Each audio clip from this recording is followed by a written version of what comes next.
একদম ঝাড়গ্রাম থেকে সৈকত রয়েছে। সৈকত, জঙ্গল মহলের আদিবাসী কুর্মী সমাজের মন জয়ে প্রধানমন্ত্রীর এই সভা যে অত্যন্ত গুরুত্বপূর্ণ তা বলাই বাহুল্য। এখনো পর্যন্ত কি ছবি?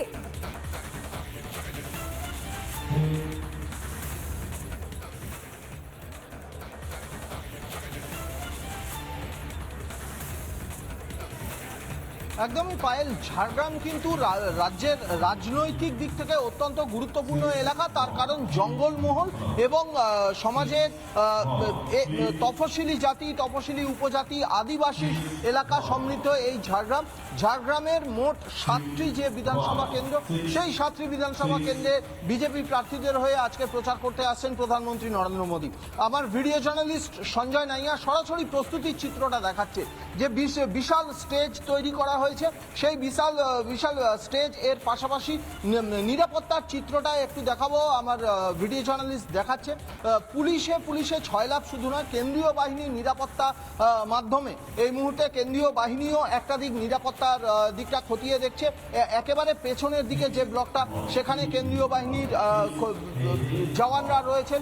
পাশের যে ব্লকটা, সেখানেও জওয়ানরা রয়েছেন। এবং একদম মেন যে স্টেজ, সেই মেন স্টেজে ডিএসপির পদমর্যাদার একজন আধিকারিকের নেতৃত্বে সেখানে সিকিউরিটি চেকিং চলছে। অন্যান্য সিকিউরিটি অফিসার যারা আছেন, কর্মী আছেন, তারাও এখানে রয়েছেন। অন্যদিকে আমার ডান দিকে যে ব্লকটি রয়েছে, সেখানে কিন্তু সিআরপিএফ এবং রাজ্য পুলিশের যে স্ট্র্যাকো ফোর্স, সেই স্ট্র্যাকো ফোর্সের আধিকারিকরা তারাও সিকিউরিটি মেজার্স দেখতে পাচ্ছি সেই ছবি। আরো একবার পুরুলিয়ার কাছে চলে যাই, পুরুলিয়ার ছবিটা দেখবো। আমাদের প্রতিনিধি অরবিন্দ রয়েছে রায়বাগিনী মাঠের এই মুহূর্তের কি ছবি অরবিন্দ?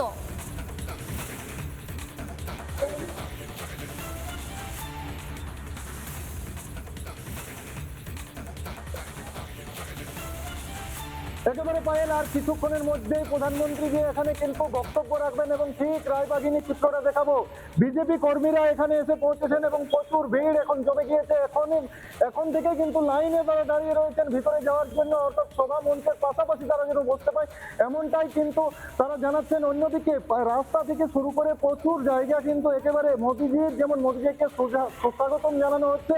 অন্যদিকে বিজেপি যারা কর্মী সমর্থকরা এসেছেন, তারা কি বলছেন, আজকে পুরুলিয়ার রাজপথ জনজোয়ারে ভরে গেছে। আমাদের নরেন্দ্র মোদীজি আসছেন পুরুলিয়া রাজপথে, একটু পরে কাতারে কাতারে মানুষ এই সভাস্থল ভরিয়ে দেবে। আপনারা দেখতে পাচ্ছেন প্রচুর মানুষ আসছে। তারা পুরুলিয়ার ডিস্ট্রিক্ট আজকে পুরো জাম হয়ে গেছে, পুরো টাউনে পুরো ভিড় হয়ে গেছে। এদিকে সভাস্থল পুরো ভর্তি হয়ে গেছে। আমরা মোদীজির নেতৃত্বে আমরা 9-0 করব, এই তৃণমূলকে বাংলা ছাড়া করব এবং এই পুরুলিয়াতে 9-0 করে এই তৃণমূলকে বাড়ি পাঠিয়ে দেবো। জয় শ্রীরাম। একেবারে দেখো, এখনই কিন্তু সেই জায়গাটাতে ভিতরে যাওয়ার জন্য, অর্থাৎ সভামঞ্চে যাওয়ার জন্য কিন্তু প্রচুর বিজেপি সমর্থক ইতিমধ্যেই কিন্তু পৌঁছে গেছেন এবং লাইনে তারা দাঁড়িয়েছেন। আর কিছুক্ষণের মধ্যেই তাদেরকে ভিতরে যেতে দেওয়া হবে। তবে এই মুহূর্তে সঙ্গে থাকো, কর্মী সমর্থকরা উচ্ছ্বসিত, বুঝতেই পারছি। আরো একবার ঝাড়গ্রামের ছবিটা দেখবো। ঝাড়গ্রাম স্টেডিয়ামে জনসভা প্রধানমন্ত্রী নরেন্দ্র মোদীর 2:45। এখন কি ছবি তুলে ধরবেন আমাদের প্রতিনিধি?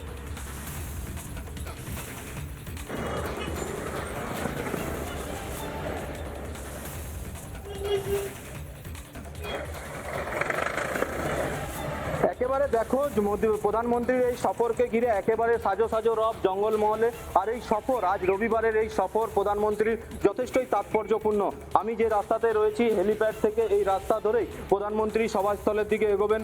একদিকে দেখা যাচ্ছে নিরাপত্তা ব্যবস্থা গোটাটায় আঁটোসাঁটো করা হয়েছে, তেমনি বিজেপির তরফে দেখা যাচ্ছে গোটা রাস্তাতে প্ল্যাকার্ড দিয়ে প্রধানমন্ত্রীর প্ল্যাকার্ড দিয়ে যেমন সাজানো হয়েছে, তেমনি দলীয় পতাকা দিয়ে মুড়ে ফেলা হয়েছে গোটা এলাকা। তবে নিরাপত্তার ব্যবস্থা গোটা রাস্তাতে আঁটোসাঁটো করা হয়েছে। তার পাশাপাশি যেখানে সভাস্থল, সেই সভাস্থল প্রধানমন্ত্রীর নিরাপত্তা বলয় যে রয়েছে, প্রধানমন্ত্রীর নিরাপত্তা বলয় দিয়ে, এসপিজি নিরাপত্তা দিয়ে গোটা এলাকা ঘিরে রাখা হয়েছে এই মুহূর্তে।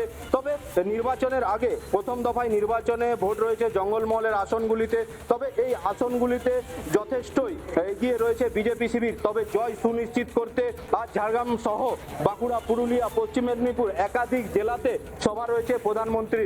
তবে ঝাড়গ্রাম সভাস্থলে ঝাড়গ্রামে যে হেলিপ্যাড বেশ রয়েছে, সেই ধন্যবাদ হেলিপ্যাড- তোমাকে। আমাদের একাধিক প্রতিনিধি আজকে 4 জায়গায় সভা করবেন প্রধানমন্ত্রী নরেন্দ্র মোদী। আমাদের প্রতিনিধি বিজেপি প্রার্থী নীলাদ্রি শেখর দানার সঙ্গে কথা বলেছিলেন। বাঁকুড়ার বিষ্ণুপুরের ফুলবেড়িয়া মাঠে প্রথম জনসভা করবেন প্রধানমন্ত্রী নরেন্দ্র মোদী। আর নীলাদ্রি শেখর দানা বিজেপি প্রার্থী, তিনি পৌঁছে গেছেন। আমাদের প্রতিনিধিকে কি জানিয়েছেন শুনবো। আর কিছুক্ষণের অপেক্ষা, তারপরেই প্রধানমন্ত্রী আসছেন। ইতিমধ্যেই বিজেপির 12 জন প্রার্থীর মধ্যে অনেকেই এসে পৌঁছেছেন।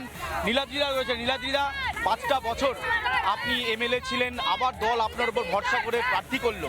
এবার কি মনে হচ্ছে বাঁকুড়া জেলা 12টা আসন কিভাবে আপনারা জিতবেন এই আসন?